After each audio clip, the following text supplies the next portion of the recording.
வெறும் 8 முறை பணம்ங்கிற வார்த்தைய நீங்க எழுதி வச்சாலே போதும், கூரைய பிச்சுக்கிட்டு பணம் கொட்டும்னே சொல்லலாம். அந்த அளவுக்கு சக்தி வாய்ந்த பரிகாரத்தை தான் இப்ப நான் உங்களுக்கு சொல்ல போறேன். இது என்ன பரிகாரம்னு தெரிஞ்சுக்கிறதுக்கு வாங்க இந்த வீடியோல நாம தெரிஞ்சுக்கலாம். வரகி பக்தர்கள் அனைவருக்கும் வணக்கம். இது நம்ம ஆதி வராகி யூடியூப் சேனல். வரகி அன்னையோட அருள் பரிபூர்ணமா எல்லாருக்குமே கிடைக்கணும்னு மனசார பிரார்த்தனை செஞ்சுக்கிட்டு நாம இந்த பதிவை ஆரம்பிக்கலாம். இன்னைக்கு ஏப்ரல் மாசம் 5ஆம் தேதி வெள்ளிக்கிழமை அன்னைக்கு செய்ய வேண்டிய ஒரு சக்தி வாய்ந்த பரிகாரத்தை தான் இப்ப நான் உங்களுக்கு சொல்ல போறேன். வெள்ளிக்கிழமை மகாலட்சுமி தாயார் மற்றும் சுக்கிர பகவானோட வழிபாட்டுக்கு உகந்த நாள். சுக்கிர பகவானோட அதிதேவதை தான் மகாலட்சுமி தாயார். மகாலட்சுமி தாயார நினைச்சு இந்த வெள்ளிக்கிழமை நாள்ல நாம செய்யக்கூடிய வழிபாடுகளுக்கு சுக்கிர பகவானோட பரிபூரணமான அருள் நமக்கு முழுமையா கிடைக்கும். இப்படி மகாலட்சுமி தாயாரோட அருள் நமக்கு இருந்துட்டாலே நம்ம வாழ்க்கையில பண கஷ்டம்ங்கிற வார்த்தைக்கு கூட இடம் இருக்காது. அந்த வகையில பணத்தை வசியம் செய்யறதுக்கு, மகாலட்சுமி தாயாரோட அருள் கிடைக்கிறதுக்கு என்ன பண்ணணும், இதுக்கு தேவையான பொருட்கள் என்னன்னு இப்ப நான் உங்களுக்கு சொல்றேன். ஒரு ஒயிட் கலர் பேப்பர் நமக்கு தேவைப்படும். கோடு போடாத அன்ரூல்டு பேப்பரா எடுத்துக்கோங்க.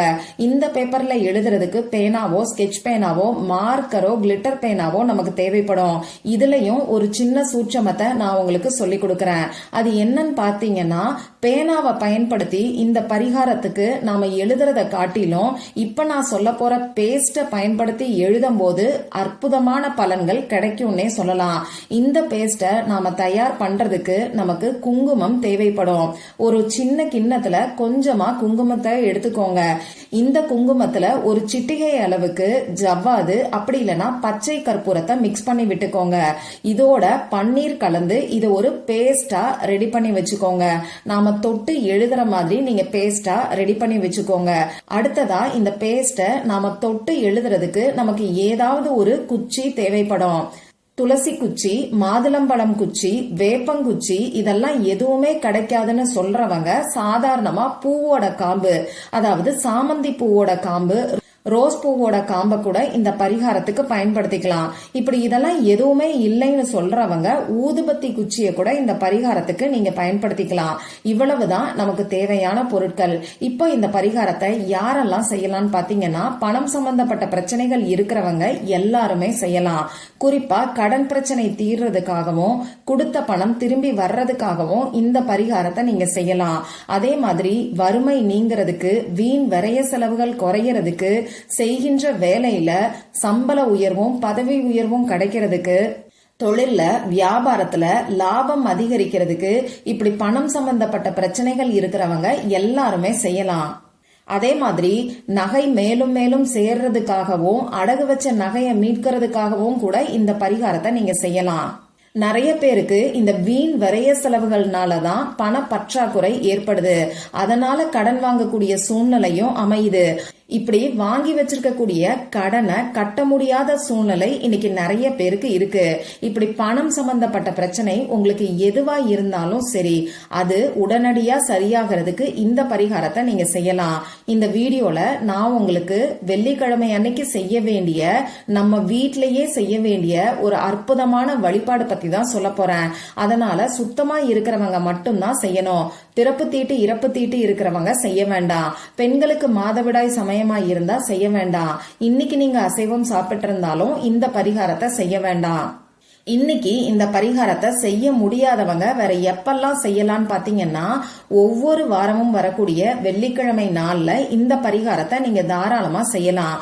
அதே மாதிரி ஒவ்வொரு வாரமும் தொடர்ந்து இந்த பரிகாரத்தை செய்யணுமான்னு கேட்டீங்கன்னா அப்படி கிடையாது. ஏதாவது ஒரு வாரம் வெள்ளிக்கிழமையில மட்டும் இந்த பரிகாரத்தை நீங்க செஞ்சாலே போதும். சரி, இப்ப நாம தேவையான தகவல்கள் எல்லாத்தையும் பார்த்தாச்சு. இப்ப இந்த பரிகாரத்தை எப்படி செய்யணும், எந்த நேரத்துல செய்யணும்னு நான் உங்களுக்கு சொல்றேன். இன்னைக்கு சாயங்காலம் 6 மணிக்கு மேல நைட்டு 9 மணிக்குள்ள இருக்கக்கூடிய இடைப்பட்ட நேரத்துல நீங்க எப்ப வேணாலும் இந்த பரிகாரத்தை செய்யலாம். உங்க பூஜை அறைய எப்பையும் போல ரெடி பண்ணிக்கிட்டு எப்பையும் போல நீங்க விளக்க ஏத்தி வச்சுக்கோங்க.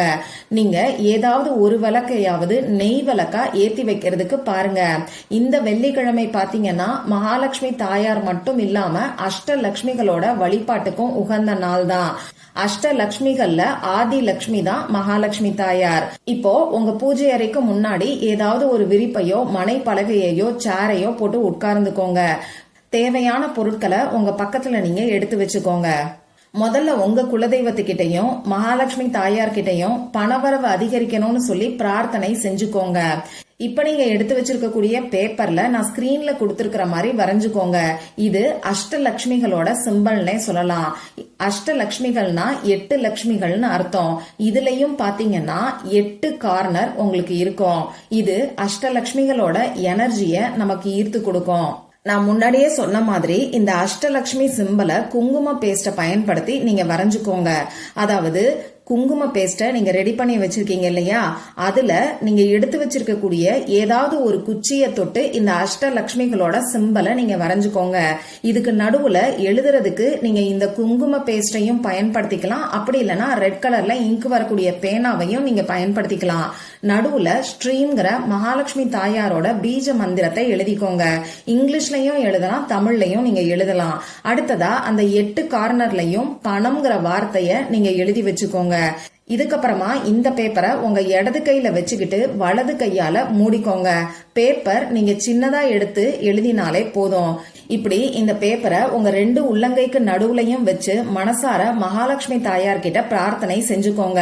இப்படி பிரார்த்தனை செஞ்சதுக்கு அப்புறமா இந்த பேப்பரை உங்க இடது கையில வச்சுக்கிட்டு லெப்ட் ஹேண்ட்ல வச்சுக்கிட்டு இப்ப நான் சொல்ல போற மந்திரத்தை 27 முறை 27 டைம்ஸ் நீங்க சொல்லுங்க. அந்த மந்திரம் என்னங்கிறது இப்ப உங்களுக்கு ஸ்கிரீன்ல தெரியும். நானும் சொல்லி காமிக்கிறேன். ஸ்ரீ சுக்ல மகா சுக்லே நவாங்கே ஸ்ரீ மகாலட்சுமி நமோ நமக. ஸ்ரீ சுக்ல மகா சுக்லே நவாங்கே ஸ்ரீ மகாலட்சுமி நமோ நமக. ஸ்ரீ சுக்ல மகா சுக்லே நவாங்கே ஸ்ரீ மகாலட்சுமி நமோ நமக. இது மகாலட்சுமி தாயாருக்குரிய சக்தி வாய்ந்த மந்திரம்னே சொல்லலாம். வெள்ளிக்கிழமை நாள்ல இந்த மந்திரத்தை நாம சொல்லும் போது மகாலட்சுமி தாயார் நமக்கு வசியமாவாங்க. நம்ம வீடு தேடி மகாலட்சுமி தாயார் வருவாங்க. அந்த அளவுக்கு அற்புதமான மந்திரம் தான் இது. இந்த மந்திரத்தை உங்களால முடியும்னா இந்த பேப்பரை கையில வச்சுக்கிட்டு நீங்க 108 முறை கூட சொல்லலாம். இப்படி இந்த மந்திரத்தை சொல்றதுக்கு எண்ணிக்கை கணக்குக்கு டைமண்ட் கல்கண்டு, உடைச்ச கடலை, கொண்டை கடலை, ஏலக்காய், கிராம்பு இந்த மாதிரியான பொருட்களை நீங்க பயன்படுத்திக்கலாம். மந்திரத்தை சொல்லி முடிச்சதுக்கு அப்புறமா திரும்பியும் ஒரு தடவை மகாலட்சுமி தாயார் கிட்ட பிரார்த்தனை செஞ்சுக்கோங்க. இதுக்கப்புறம் நீங்க எழுதி வச்சிருக்கக்கூடிய இந்த பேப்பரை பணம் வைக்கக்கூடிய இடத்துல நீங்க வச்சிருங்க. அது பீரோலையும் வச்சுக்கலாம், அப்படி இல்லைன்னா உங்க பர்ஸ்லயும் நீங்க வச்சுக்கலாம். அதே மாதிரி இந்த பேப்பரை பூஜை அறையில இருக்கக்கூடிய மகாலட்சுமி தாயாரோட திருவுருவ படத்துக்கு முன்னாடி கூட நீங்க வச்சுக்கலாம். இந்த பேப்பர் அப்படியே இருக்கட்டும், நீங்க எதுவுமே செய்ய வேண்டாம். நாம குங்கும பேஸ்ட பயன்படுத்தி வரைஞ்சிருக்கிறனால குங்குமம் காய காய உதிர்ந்து போகும். இப்படி உதிர்ந்து போனதுக்கு அப்புறமா இந்த பேப்பரை எடுத்து நீங்க எரிச்சிருங்க. அதுல இருந்து வரக்கூடிய சாம்பலை உங்க வீட்டுக்கு வெளியில வந்து இந்த பிரபஞ்சத்துக்கு நன்றிய சொல்லிட்டு ஊதி விட்டுருங்க. நம்பிக்கை இல்லாம செய்யக்கூடிய பரிகாரங்கள் எதுவும் உங்களுக்கு நல்ல பலனை கொடுக்காது. அதனால நம்பிக்கையோட ட்ரை பண்ணி பார்த்துட்டு மறக்காம எனக்கு ரிசல்ட்டை ஷேர் பண்ணுங்க. இந்த பதிவுல உங்களுக்கு ஏதாவது சந்தேகம் இருந்துச்சுன்னா எனக்கு கமெண்ட் பாக்ஸ்ல கேளுங்க. அதை நான் உங்களுக்கு உடனே தெளிவுபடுத்துறேன். இந்த பதிவு உங்களுக்கு பிடிச்சிருந்தா லைக் பண்ணிட்டு உங்க ஃப்ரெண்ட்ஸ் அண்ட் ஃபேமிலி கூட ஷேர் பண்ணுங்க. இந்த மாதிரி அந்தந்த நாளுக்கும் நேரத்துக்கும் திதிக்கும் உரிய வழிபாடுகளையும் பரிகாரங்களையும் நீங்க மிஸ் பண்ணாம தெரிஞ்சுக்கிறதுக்கு நம்ம சேனலை மறக்காம சப்ஸ்கிரைப் பண்ணிட்டு பக்கத்துல இருக்க பெல் ஐகானையும் பிரஸ் பண்ணிக்கோங்க. மற்றும் ஒரு பயனுள்ள பதிவுல நாம சந்திக்கலாம். நன்றி.